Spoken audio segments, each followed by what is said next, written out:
कई औरतों की ख्वाहिश होती है कि वो सिर्फ अपने पति के साथ रहे, क्योंकि सास की झिक झिक किसे पसंद है।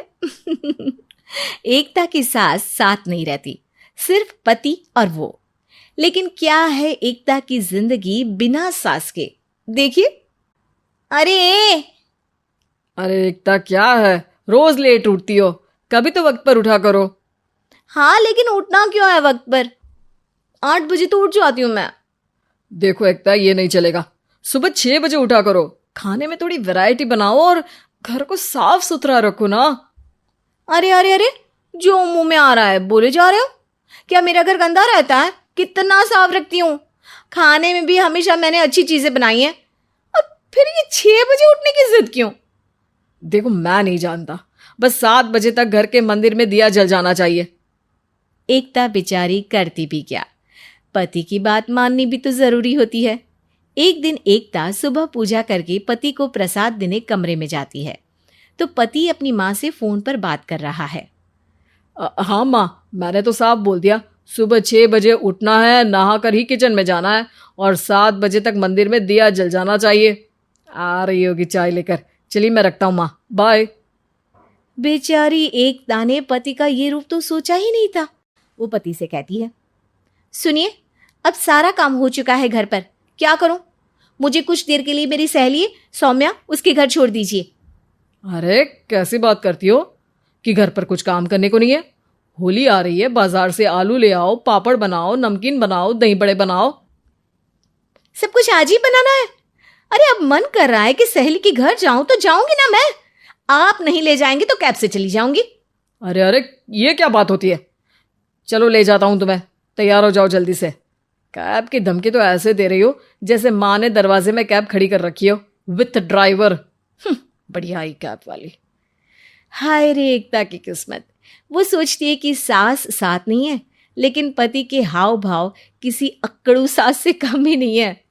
पति एकता को सहेली के घर छोड़कर कहता है, अच्छा सुनो, वक्त पर घर चली जाना और शाम को गर्मा गर्म पुलाव खाऊंगा मैं। बनाकर पहले ही मत रख देना, और हाँ, रायता भी बना लेना। हाँ जी हाँ, फिलहाल क्या मैं अंदर जा सकती हूँ? नाश्ता पेट भर करा दिया, दोपहर का खाना भी पैक कर दिया।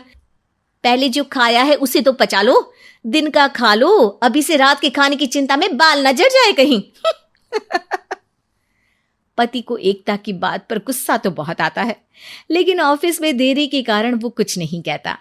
एकता सहेली के पास जाती है, जहां सास बहू बैठकर गप्पे लड़ा रही होती है। हाय सौम्या, नमस्ते आंटी जी। अरे वाह एकता बेटा, बड़े समय बाद देखी, कैसी हो? अच्छी हूँ आंटी जी, घर का सारा काम हो गया था, बोर हो रही थी, सोचा सौम्या से मिलती चलूं। हाँ हाँ बच्चों, तुम लोग बैठकर गप्पे लड़ाओ, मैं तुम लोगों के लिए नाश्ते पानी का इंतजाम करती हूँ। सास ये बोलकर किचन में चली जाती है। अरे एकता, कैसे आना हुआ? थोड़ी परेशान सी भी लग रही है, सब ठीक तो है ना? अरे यार, कहाँ ठीक हूँ, ना सोने मिलता है, ना अपने मन का कोई काम करने मिलता है। बस सुबह 6 बजे से किचन और रात के 12 बजे तक घर का काम। मेरी तो कमर ही टूट रही है। अरे क्यों मजाक कर रही है? तेरे तो मजे हैं, अकेली रहती है पति के साथ, न कोई सास न ससुर, न आस पड़ोस से मतलब। हम लोगों की सोच, जॉइंट फैमिली है, कितनी परेशानी होती है। अरे रहने देना, वो तो दिख रहा है कि कितनी परेशान है तू।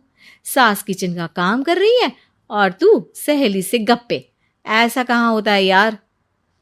हाँ वैसे तू बोल तो सही रही है, सुबह थोड़ा सा भी लेट हो जाए ना उठने में तो मम्मी जी किचन संभाल लेती है। पति तो जाते वक्त उठाते हैं कभी कभी मुझे। पर मेरी छोड़, तू बता, सास साथ रहने आ गई है क्या, जो सुबह 6 बजे उठना पड़ता है? पति तो तेरा 10 बजे ऑफिस जाता है, 4 घंटा खाना बनाने में लग जाता है क्या तुझे एक लोगों का?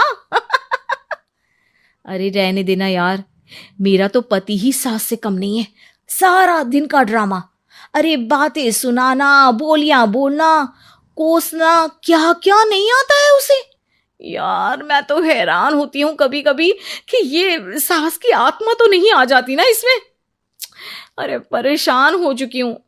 इतना ही नहीं, वो तो अपनी माँ से मेरी चुगली भी करता है। समझ गई। मतलब तेरे पति की गाड़ी चल यहाँ रही है, लेकिन रिमोट तेरी सास के पास ही है। अरे अब जो समझ, रिमोट है या कंट्रोल है, बस मेरा तो मुश्किल हो रहा है यहाँ रहना। सोच रही हूँ 2-4 महीने के लिए मायके चली जाऊं। क्या करेगी? 2-4-10 महीने बाद तो आना ही है ना यहाँ पर। तो क्या करूं, तलाक दे दूं क्या? अरे ये कोई सोल्यूशन नहीं है। तू अपने पति को सुधार भी तो सकती है। कैसे कैसे सुधारूं? सौम्या उसके कान में कुछ कहती है, जिसे सुन एकता खुश हो जाती है। अगले रोज, हाय रे, मेरी तो टांगे ही नहीं चल रही है। हाय हाय हाय, बहुत दर्द हो रहा है भगवान। अरे क्या हुआ एकता? रुको, मैं माँ से पूछता हूँ। लेकिन पति जैसे ही माँ से बात करके एकता के पास आता है। क्या नौटंकी है ये? क्यों रो रही हो? अरे कोशिश करो ना उठने की। ये काम से बचने के लिए जो नाटक है ना, बंद कर दो, वरना माँ आ जाएगी यहाँ पर। एकता की तो मानो मन मुराद पूरी हो गई। अरे हाँ हाँ, तो बुला लो ना उन्हें, जल्दी से बुला लो। मैं 4-5 दिनों के लिए आराम करना चाहती हूँ। चल तो सकती नहीं हूँ, खाना पीना कैसे होगा? अब क्या था, सासू माँ आ जाती है एकता के घर। सासू माँ मुझे ये हमेशा बताते हैं कि आप कितनी हार्ड वर्किंग है। बस अब अगले 15 दिनों तक मैं आपको देखूंगी और आपकी जैसी ही बनूंगी। ये बता रहे थे कि आप 5 बजे सुबह उठ जाती हैं और अरे बेटा, कुछ ज्यादा ही नहीं बता दिया तूने। अब नहीं माँ, मैं चाहता हूं कि ये आपकी तरह तौर तरीके सीखे, जैसा आप मुझे बताती है ना। मैं तो हमेशा हॉस्टल में रहा, कभी देखा भी नहीं आपको, लेकिन मैं चाहता हूं कि एकता पूरी आपकी कॉपी बने, घर गृहस्थी आप ही की तरह संभाले। हैं? हाँ। तो अब माँ जी यही है, तो क्यों न कल से शुरू। लेकिन अगले दिन सास 9 बजे सोकर उठती है। बेचारा बेटा बाहर से खाना मंगा कर खाता है। शाम को घर आता है तो सारा घर बिखरा रहता है। अरे माँ, ये घर इतना बिखरा क्यों है? अरे वो बेटा, आज वक्त ही नहीं मिला किचन से। सुबह का नाश्ता, दिन का खाना, अब रात को तो मेरा मन ही नहीं है कुछ बनाने का, तो बाहर से ही ले आ, या दिन का जो खाना बचा है ना वही खा लेना। ओ माँ, इससे अच्छा तो एकता घर रखती है। भले ही आराम आराम से काम करती है, लेकिन आज तक मुझे बासी खाना नहीं खिलाया। खुद तो तुम 9 बजे उठी हो, वो तो फिर भी 8 बजे उठती थी। अरे बेटा, मेरे बस की नहीं है 8 बजे उठना। वो तो ना मैं झूठ बोल रही थी। मैं तो चली अपने घर। अरे कम से कम तेरे पापा मुझे सुबह की चाय खुद तो बना कर देते हैं ना। ना जी ना, मुझे नहीं रहना अपने बेटे के पास। ये बोलकर सासू माँ चली जाती है अपने घर और एकता की लाइफ फिर से सेट हो जाती है बहुत अच्छी तरह। अरे कितना लेट हो गए आप? अरे क्या बताऊं, मैं भूल ही गया था कि मेरा घर कहाँ है।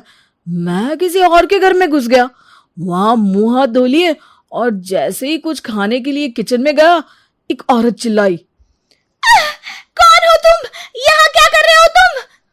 उस औरत को देखकर समझ में आया कि ये तो मेरी बीवी नहीं है। फिर मैं वहां से भागा, तब कहीं जाके अपने घर पहुंच पाया हूं मैं। ये हफ्ते में दूसरी बार तुम किसी दूसरे के घर में घुसे हो। अरे कुछ याद ही नहीं रहता तुमको। डॉक्टर को दिखा दो। अरे सोचता हूं कि डॉक्टर के पास जाऊं, जाता भी हूं डॉक्टर के पास, पर जब वो पूछता है कि क्या दिक्कत है, तो भूल जाता हूं कि दिक्कत क्या है। हे राम, पहले ये तो बताओ कि सब्जी लाए या नहीं? सब्जी? अरे तुमने तो साड़ी मंगवाई थी ना, वो लेकर आया हूं। साड़ी पिछले हफ्ते मंगवाई थी, वो तुम लेकर आ गए थे। आज तो मैंने सब्जी मंगवाई थी। ओ तेरी, मैं ये भी भूल गया। साधना।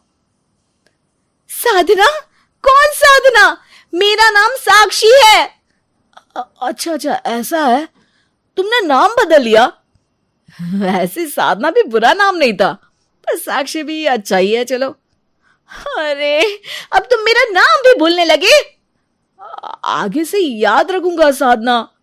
अरे फिर से, मैं साक्षी हूँ, साक्षी।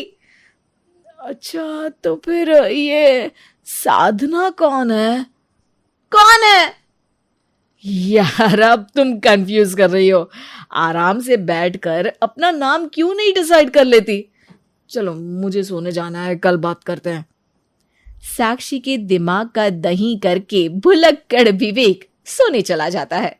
रात को जब साक्षी की नींद खुलती है तो वो देखती है कि विवेक तो जाग ही रहा है। अरे, तुम तो सोने वाले थे ना, सोए क्यों नहीं? सोने वाला तो था, पर मैं वो भूल गया कि मुझे सोना है। इतनी देर से जाग के यही सोच रहा हूं कि मैं बिस्तर पे आया क्या करने था। थैंक यू सृष्टि, याद दिलवाने के लिए थैंक यू सो मच। अब ये सृष्टि कौन है? अरे मुझे क्या पता कौन है। तो उसका नाम क्यों ले रहे हो? किसका? सृष्टि का। सृष्टि का क्या? सृष्टि का क्या? अरे उसकी सास का सिर। तो उसका मैं क्या करूं? मुझे माफ करो यार। तो पहले गलती तो करो। अरे सो जाओ। वही तो करने जा रहा हूं मैं। तुम भी ना यार शुभी। साक्षी अपनी नींद खराब नहीं करना चाहती थी, इसलिए बिना बहस किए सोने के लिए चली जाती है। सुबह जब दोनों जागते हैं तो रात को ना मैंने एक सपना देखा। अच्छा, क्या हुआ उसमें? वो मैं भूल गया। यार विवेक, मैं थक गई हूं तुमसे। अरे मैं कोई काम हूं जो थक गई हो तुम? वो बात बात पे विवेक को कुछ न कुछ याद दिलवाए, इसलिए वो बहुत कुछ करने की इच्छा रखते हुए भी सिर्फ चुप ही रह पाती है। एक दिन विवेक ऑफिस से आता है तब। नई साड़ी कैसी लग रही है मुझ पर? एक नंबर। पर तुमने तो विश भी नहीं किया। ओ हाँ, हैप्पी फ्राइडे साक्षी। क्या? अरे आज ही के दिन तो तुम भूल गए। अरे नहीं नहीं, हैप्पी बर्थडे साक्षी, मुझे याद है। मेरा बर्थडे जनवरी में आता है। तो happy birthday in advance darling. Vivek, याद करो ना आज क्या है। सॉरी यार, नहीं याद आ रहा। आज हमारी शादी हुई थी, तुमको कुछ याद नहीं रहता। साक्षी दुखी होकर अपने कमरे में चली जाती है। याद है तुमको हम पहली बार किस रेस्टोरेंट में गए थे? वहीं चलेंगे, रेडी हो जाओ डियर। कौन सा रेस्टोरेंट था? गुरु कृपा रेस्टोरेंट। चलो, कम से कम तुमको ये तो याद है। साक्षी और विवेक उस रेस्टोरेंट में खाना खाते हैं। तभी साक्षी वॉशरूम का बोलकर वहां से चली जाती है। विवेक खड़ा होता है और बाहर की तरफ चल देता है। अरे कुछ तो भूल रहा हूं मैं। वॉलेट भी है, घर की चाबी भी है, कार की चाबी भी है। खाना खाना तो नहीं भूल गया। नहीं नहीं नहीं नहीं, खैर घर जाकर सोचेंगे कि क्या भूल गया। विवेक वहां से कार लेकर अकेले घर के लिए निकल जाता है। थोड़ी दूर चलने पर ही उसके पास साक्षी का कॉल आता है। किधर हो तुम? अरे घर ही आ रहा हूं बाबा। आ रहा हूं मतलब? अरे घर आने का क्या मतलब है, ये भी समझाना पड़ेगा क्या तुमको? अरे लेकिन मैं तो यही हूं। हाँ तो तुम तो वहीं रहोगी ना। अरे कैसी बातें कर रही हो, पी के हो क्या? विवेक, तुम मुझे रेस्टोरेंट में छोड़ गए हो। विवेक के तोते उड़ जाते हैं। वो वापस साक्षी को लेने जाता है और बहुत बार सॉरी बोलता है, पर साक्षी कुछ नहीं कहती। अगली सुबह साक्षी अपना सामान उठा के मायके चली जाती है। जैसे सब भूल जाते हो ना, मुझे भी भूल जाना। साक्षी को लगता है कि विवेक मायके में फोन करके उसे मनाएगा, पर 4 दिन तक विवेक का कोई कॉल नहीं आता। तब साक्षी ही विवेक को कॉल कर देती है। विवेक, तुम मुझे मना भी नहीं रहे हो। अरे सॉरी ना, रोज मनाने का सोचता हूँ और रोज भूल जाता हूँ। विवेक, ऐसे कैसे चलेगा? अरे पता नहीं यार, पर तुम्हारी बहुत याद आती है मुझको। हाँ, सच में? हाँ, बहुत याद आती है। चलो, कुछ तो याद है। अब मना लो ना मुझे और लेने आ जाओ। अरे लेने तो आ जाऊंगा, पर फिर मैं ये भूल गया कि तुम रहती कहाँ हो सुनिधि। हाँ, सुनिधि? अरे सुनिधि होगी तुम्हारी माँ। मैं तो साक्षी हूँ। अच्छा अच्छा, सुनिधि मेरी माँ का नाम है। मुझे तो विमला लगता था। माँ ने झूठ बोला क्या मुझसे? विवेक, तुम रहने दो, तुमसे नहीं हो पाएगा। तुम्हारे लक्षण बिल्कुल ठीक नहीं लग रहे। साक्षी गुस्से में फोन रख देती है। विवेक हड़बड़ा के उसे वापस फोन करने की कोशिश करता है, पर भूल जाता है कि उसने नंबर किस नाम से सेव किया है।